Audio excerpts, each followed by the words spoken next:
हाँ सर, तो हम लोग इसी पर बात कर रहे थे कि जो जिस तरह ये इंग्लिश में sir, Just so the different gamblings and the stock trading, so many strange types of peculiar addictions out there. What kind of how do you identify these addictions and how do you work on them? What are the treatments? What the entire process of treatment involves? And how many cases have you found so far, like stock trading or gambling or any other like investment applications or loan applications? Generally, we get 2 to 3 cases of trading and gambling per month at our clinic, which called clinic stand for SHUT Clinic, Service for Healthy Use of Technology at NIMHANS Center of Wellbeing. But the recent years have seen more treatment-seeking behavior for trading-related issues. People who are in stock trading or people who are in investment. So, and most of the time the treatment is being initiated by parents, and the reasons for initiation of treatment is significant loss in the financial domain, change in their lifestyle, development of psychological issues secondary to the massive loss which they had because of stock trading or because of any financial investment and all. But when we go into the history of these clients, most of them have initiated this trading behavior investment because of peer pressure or because somebody in the family is already engaged or doing this kind of practice. So they have just picked up for as a part of recreational activities or just to understand or to have the experience of investment or trading. But subsequently, it becomes a regular activity for them. Once they start feeling that it can also gives them success, it can also give them another means to generate money also. So, but initial regular use always remains in the controlled manner. They play for certain period of time, they go for certain level of investment, and they feel success also. But with these successes, they build up trading as a main activity for them. And then they started building up, investing a lot of money in these practices. And when the investment of money comes up, and when the decision is not based on reasoning or on their experiences, they succumb to losses also. And once they had loss, they always try to chase this loss. So I think the chasing loss is the main characteristics which doesn't allow them to stop and which somewhere mediates them to continue with the trading behaviors or in gambling or in investment. And nowadays, I think another risk factor is coming up because already people have credit cards and other resources to borrow money. Sometimes it is friends. More or less, I think all clients which comes to us, they have exhausted all their friends. They have exhausted all the credit card limits across banks, and they have exhausted all their excuse to take money from the families also. Then the another resource which they generally use is easy money loan options.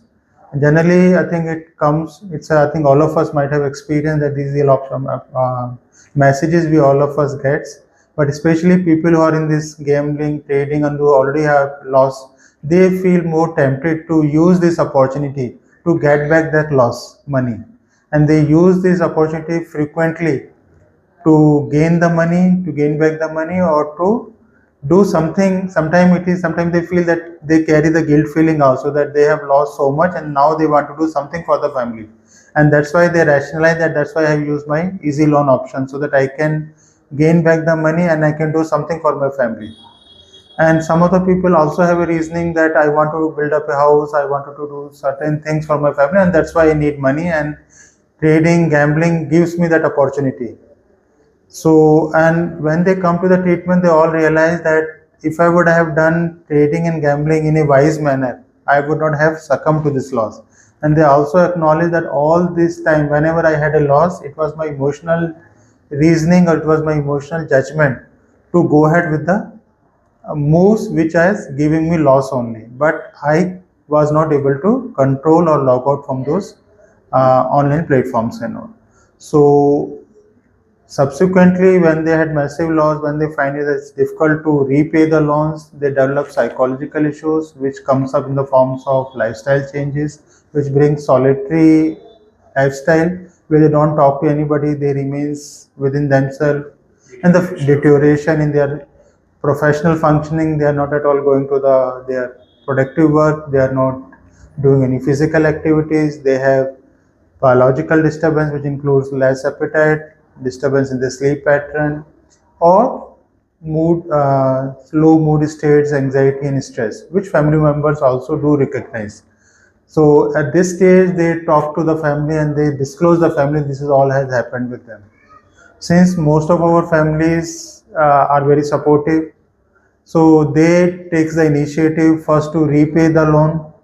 But in some of the cases, they do repay the whole loan. But once the repay of loan happens, the person feel that again I can try, and the reasoning remains I want to help my family because they had repaid my loan. I want to do one more betting to get back whole money and brings that money to my family. But again they uh, had a loss and this practice continues. So the chasing loss is the factor where they have to avoid. Rather than chasing loss, they should talk to the family, they should consult professional who can help them out. Then because the treatment is initiated by parents, so initial motivation to seek treatment is not internal, it is by family pressure, because family wants to repay the loan if they complete the treatment only. So somewhere we have to change the motivation from external to internal. That it is, if you make a decision and if you quit or build up abstinence from this gambling in trading or investment, it will help you. So that internal reasons we have to build up through our psychoeducation, through another technique which we call motivation enhancement. Through motivation enhancement, we build up reason for change, build up the reasons for quitting, build up the reason for abstinence. So this all comes in the psychotherapy. Psychotherapy. Second part of once we build up the reasons for change, then we works on their thought process, because all over the years they may be using a lot of rationalization that I am doing because either I want to regain the whatever I lost, or I want to help the families, or I want to overcome the stress of loss, and that's why again I'm into the gambling or investment. So this kind of cognitions which we works as a part of psychotherapy, which we call cognitive restructuring, where we build up adaptive thought process, that if you want to help yourself, it can be done through lifestyle changes also. If you want to overcome your stress, which is the reason for again going back to the investment and all, you can work on your stress through stress management techniques also. You can work on your depression through other techniques which can help you out to come out from the depression also. And then third technique which we work on in the family context, how we enhance family support, and we also encourage person to spend quality time with the family, so that I think once more communication happen in the family will also know what is happening with their this particular patient, and the patient also will have no hesitation to let family know that again I am feeling craving, I need help, talk to me or take me to the professional also. But all these things takes time. It's almost like it's minimum I think 3 to 6 months they have to be regular in treatment. Subsequently they should remain in follow-up treatment for booster sessions, and I think somewhere I am projecting like almost like 1 year help, definitely they should be in treatment to come out and to lead a healthy lifestyle.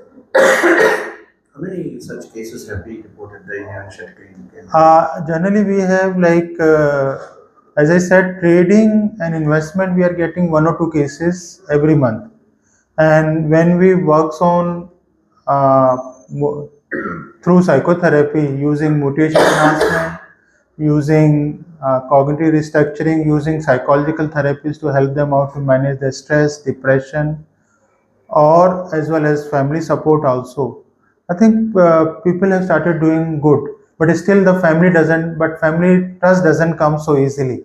They still have a feeling that he may relapse again, because sometimes what happen, people do relapse even 100 rupees or 1000 rupees investment.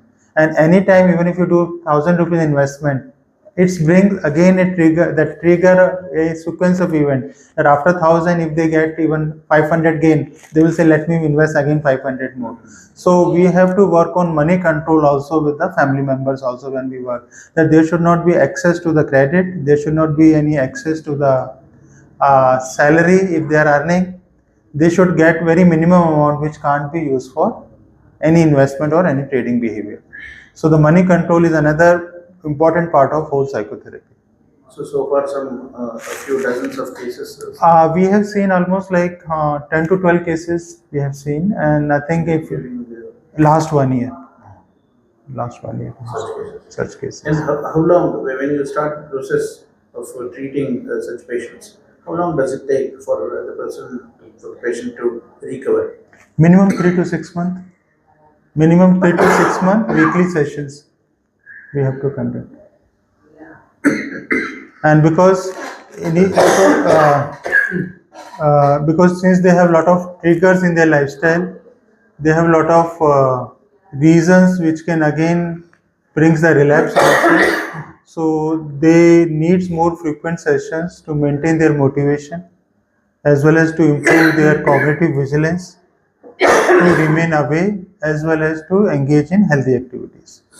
Sir, what are the early signs of warnings to individuals who are engaged in or get addicted to, or at least engaged in such gambling games or loan applications or investments or stock trading? What are the early signs that you would like to? I think the most visible warning sign would be if there is any change in their lifestyle. Lifestyle means suddenly if you find that patient or the person is avoiding family members, person, that can be a sign of psychological issues also, that can be sign of something else also. I'm not saying that is a core sign of, but these are relative signs. Second sign is procrastination. He or she procrastinates lot of things to spend time in a solitary setting. Third thing, which because sometimes example comes like person has a interest in gym, but the family member feel that whenever is in gym, the gym activities happen only for 45 minutes, but he spent time almost like 3 to 4 hours in gym, and they have a feeling that on the pretext of gym, he is spending time with the online platforms only to trade and all. So if that's another reason, that unavailability, so lifestyle change, non-availability for family communications, and if they find any behavioral change, either in terms of mood state changes or irritability. And third or the fourth is he or she is not very much vocal about his investment and about his salary part and all. So if that trust is not there in terms of disclosing whatever he is earning and how is he investing, that is also a sign that he or she is into the trading behavior. So in such cases, they would be requiring professional help. Definitely. And I think sometimes it happens if they catch this sign, if they pick up this sign, sometimes even family communications can do a lot of wonder, because if family put that trust that though you have done so much investment or you have incurred loss, but let's work toward healthy lifestyle. That sort of things also works. If the family communication is not working, then they definitely should seek help from specialists who are working in the area of behavioral addiction. Your message as an expert to such young people, young men who are into using mobiles for such applications. And I Key think message. I think to all the users who are into the trading, I think they should identify the characteristics of chasing loss anywhere at their cognition level or the emotional level. If they are working toward chasing loss for money, that is a very much important warning sign that should they should pick up, and they should seek help or communicate for seeking further assistance. How this transformation works? Like someone is using some application for benefit or out of greed or out of making easy money, easy success, whatever. How it turns into addiction? A normal usage into addiction. Anything which is rewarding, because brain also learns through reward system only. Anything which is giving your brain rewards, which is giving you a dopamine high or happy hormones, get strengthened, and that becomes a prioritized activities. And once it become a prioritized activities, build up preoccupation that I have to save some time to be on these activities. And once you develop this preoccupation, then what happens, it affects your decision making abilities, executive functions get disturbed. And once your decision making abilities get affected, then you will remain with these activities, you will negate the loss, you will have a lot of denials that I am not at loss or I can recover all these things, or you will continue with practice of chasing the loss. One more thing, I guess, being an expert, you can we can let the patients differentiation between normal investment and this rewarding investment. That also such an awareness would also give them an enlightenment to patients that this is not something that we need to get into or get myself or someone messed up with. I think there is a difference, like people do investment, long-term investment. Sometimes it happens in Yes, maybe I think it sometimes it may be land, it may be in any other investment which brings them good returns also. And that time also the expectancy remains that I should get double the return, or sometimes people keep changing the source also. Sometimes they invest in particular source, and if they've got the maximum, they will shift that source to other something else so that they get a maximum investment. But that remains in a controlled manner. That doesn't build up that preoccupation. Though reward is there because they know, because even for sometimes people have a interest in buying properties and all, they buy one property, they sell the property, and then they invest somewhere else. But they know that this much I'm going to, that a lot of cognition and decision making has happened, that where I'm reinvesting and what how much I'm going to get. But when decision making is not happening, when decision making is not based on any empirical evidence, decision making is more on reward, decision making more on preoccupation, decision making more on chasing the loss rather than minimizing the loss. There is a difference. If you're chasing the loss, things will be different in the mind setup. If you are minimizing the loss, you will into a more practical practice. So if this chasing the loss practice is happening with you, that's not the right investment. And if that is happening, we should avoid it. If you can't avoid it at individual level, talk to your family members. If that conversation also doesn't help, seek any help from professionals. So keeping this healthy investment and not addictive investment. Investments, yeah. So this happens. This about technological investment that involves money is about adolescence. And how about some addictions among children which have technology as background?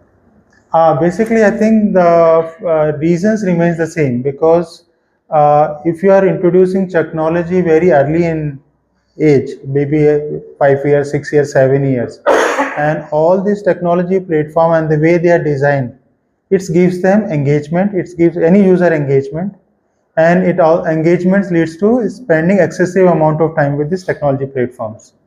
And all these technology platforms gives you acknowledgement, gives you platform for communications, and gives you a lot of reciprocations also. If all these things are happening, all these things are related with the reward system.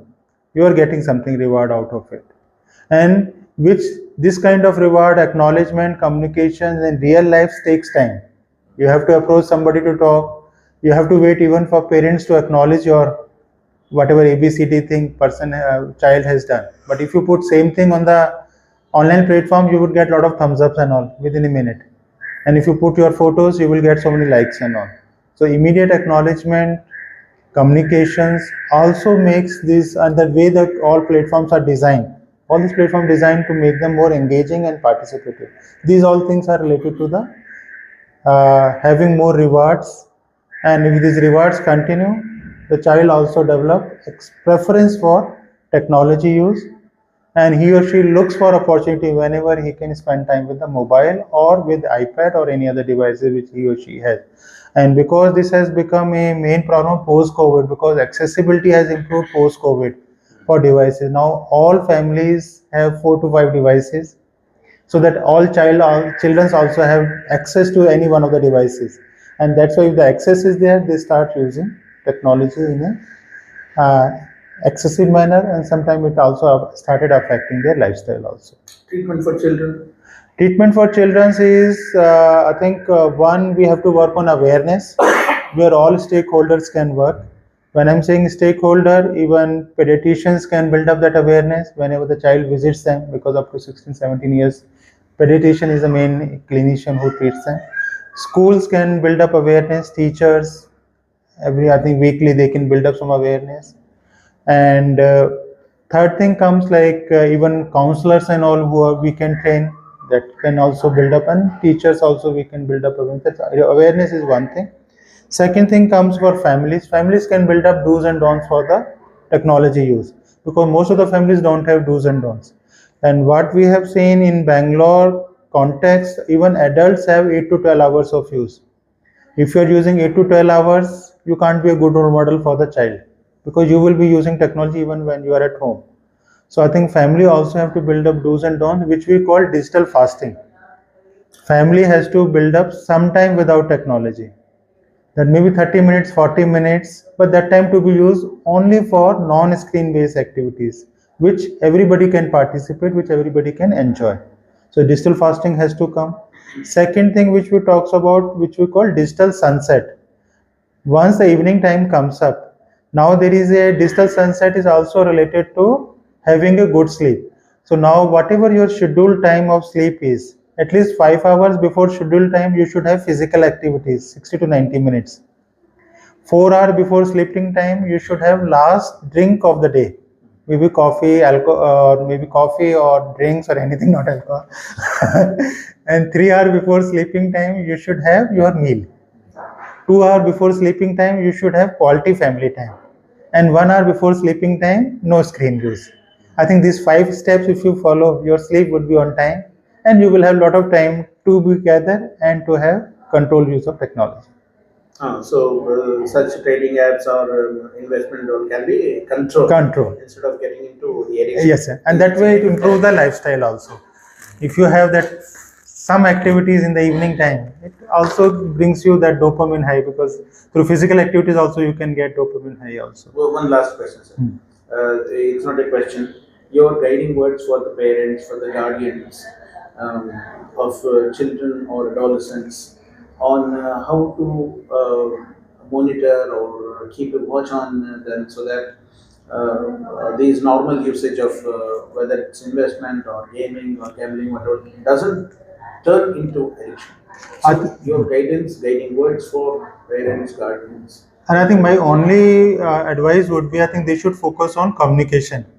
Have more communication with each other, because if you communicate with each other, you will know a lot of things about each other. You will pick up psychological science also, you will pick up the distress also, you will pick up the other preoccupation also. So have more communication, save time for communication. And in case if you have to save time for communication, you have to cut down your screen time also. The whole family members has to cut down the screen time so that communication can happen. So if these two things happens in each families, they can do wonderful things in enhancing quality-based family activities, as well as reducing various behavioral addictions, which can involve gambling, which can involve investment, or excessive use of technology in children also. That's very nice, sir. A little about the chef clinic, this health clinic for health and well-being. Yes. How it started and how is it serving, and how you are getting patients. Okay. We started working in this area from 2007 onwards. I think 2007 was the time when Nokia phone was available. Mobile phone cost was very expensive. So, but that time also when we did our first study, we found that people were concerned about excessive use of technology, people were concerned about addictive use of technology. So, but subsequently we found we build up the research in this context, that how is technology overuse is affecting individuals, how is technology overuse is affecting our adolescent, and even workers at the workplace also. And across all these studies, we found that all the our participant acknowledge that there is an excessive side of technology use, and they all express the need that there should be some service where they can go and they can get more scientific based information, or they can get help also.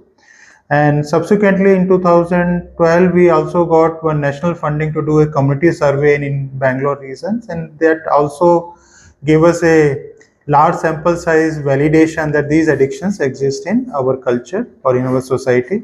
So based on these feedbacks, we started this service in 2014 with the objective of to build up more awareness about technology use. Second objective was to enhance manpower by training counselors, by training health professionals to identify and to give advice to these people with technology use. And the last is to continue our research work in this area to build up further empirical Indian based evidence for it. So initially, since it was the first of its kind initiative in 2014, awareness was not so significant. So initial clientele was not very encouraging for us.